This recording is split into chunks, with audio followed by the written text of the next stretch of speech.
Hey everyone, just doing a little short tutorial cleaning bluegills. It's 90% of fish clean the same way. This is how I do it. Just try and walk you through it a little bit here. I'm kind of quick about how I think, but we'll see if we can get this conveyed to you right. So this is the right side of the fish, left, right. Simple first cut.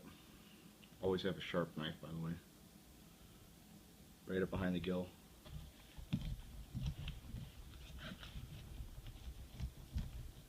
I always cut down to the bottom pectoral fin. Come up above the rib cage, should start right in here. This is about an 8.5 inch gill, so right behind the ear. Come straight down, turn the knife back. This takes some practice, turning it back, but once you do it a couple thousand times, you get used to it.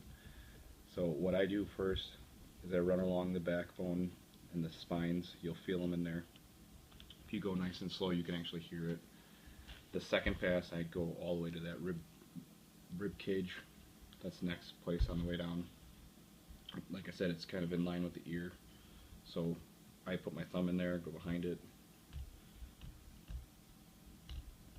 Try and make it so you can hear it here. So these cuts are still angling the blade down towards the back spine, and then through right by the bottom fin down there.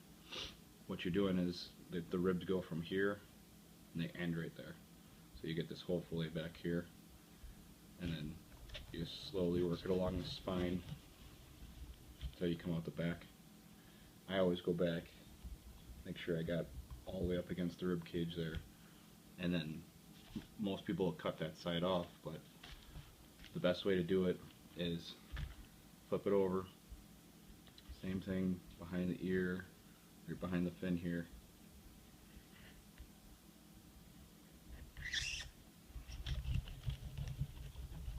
Come in at an angle so that you're coming in up behind the scales, so it's not hard to cut. Otherwise you'll dull your knife real quick. Once again, the flip, like I said, it'll take some practice. Come along the back here. Like I said, this first pass I don't go all the way down. I just learned that it's easier to do that. And then I flip the knife. I'm going back this way now, towards the head of the fish, until you find the ribs. Same thing, just go in the opposite direction. Now I turn it back over inside. So front, inside, follow them to the back until you figure out where the back of the rib cage is. You start to just understand where this fin is. That's the back of the rib cage.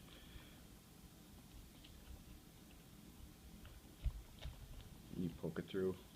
Be careful so you don't cut yourself. Run along the back there. Like I said, I always go back up under. Make sure you get that.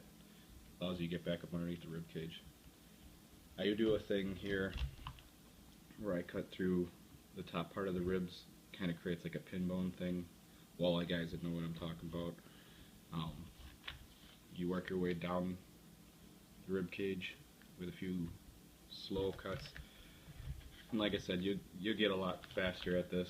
But there's your nice fillet, and I have a couple more over here, but I'll show you how to take the bones that I just cut out right here, so you get a complete fillet. So if you want to make sandwiches, or if you just like having full fillets versus chunks or something like that, go back to the start. The reason you left this on there was it makes it easier to get that one off.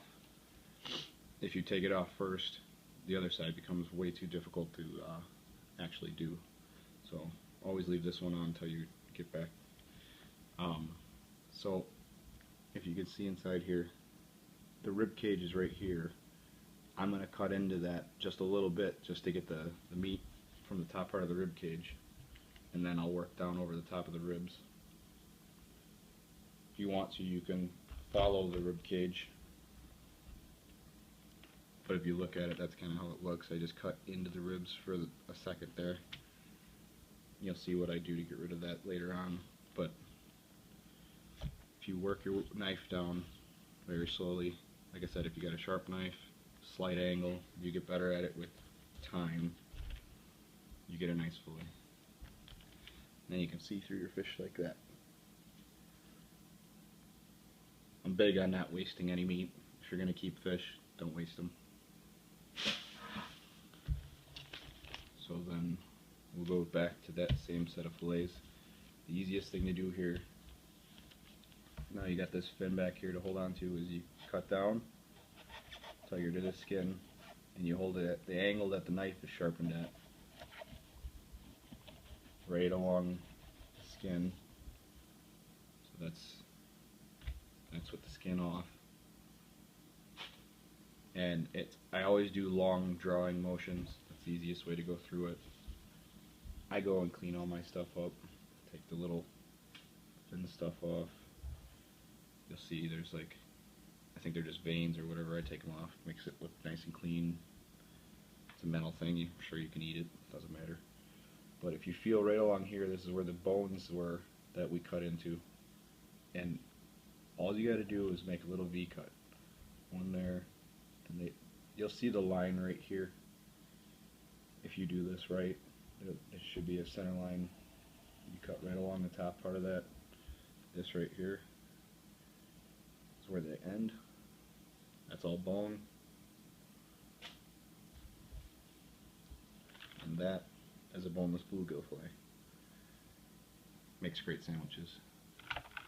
And I always throw them in ice water with salt. Makes the water colder, firms them up right away. And then you just throw them in the fridge until you're ready to eat them.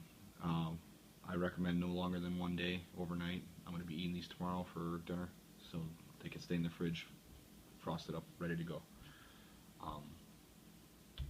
I'll do one more of these just to show you guys real quick how to do those bones. But the easiest, like I said, make sure that these, you don't just push forward, because pushing forward will mush up the meat. You want to saw. If you looked at a blade under a microscope, there's actually little teeth to it. So you got to kind of use it like a saw. This one you can see a little bit better. There's that mushy part. I will go in and just take that off. But so right here, right along here is where those bones are. It's the same center line back here, so if you wanted, you could probably flip it over and do it from there. But I always just take my finger, feel out for where the furthest bone back was. It could vary on fish that you do. You might just do it a little different. But one on the top, one on the bottom, come in, cut it off, throw that away. 100% boneless fillet. Hope that helps anybody that's been struggling cleaning fish. I learned it from a long time tradition. My grandpa, my stepdad, other family members have been doing it for years. Some say it takes too long, but once you get good at it, I actually have another tutorial online on how to do that. But it's more of a how fast it can go, and you can do quite a few, fish in a short period of time if you actually get it down. So hope that helps, and enjoy your season on the water. Thanks. Have a good day.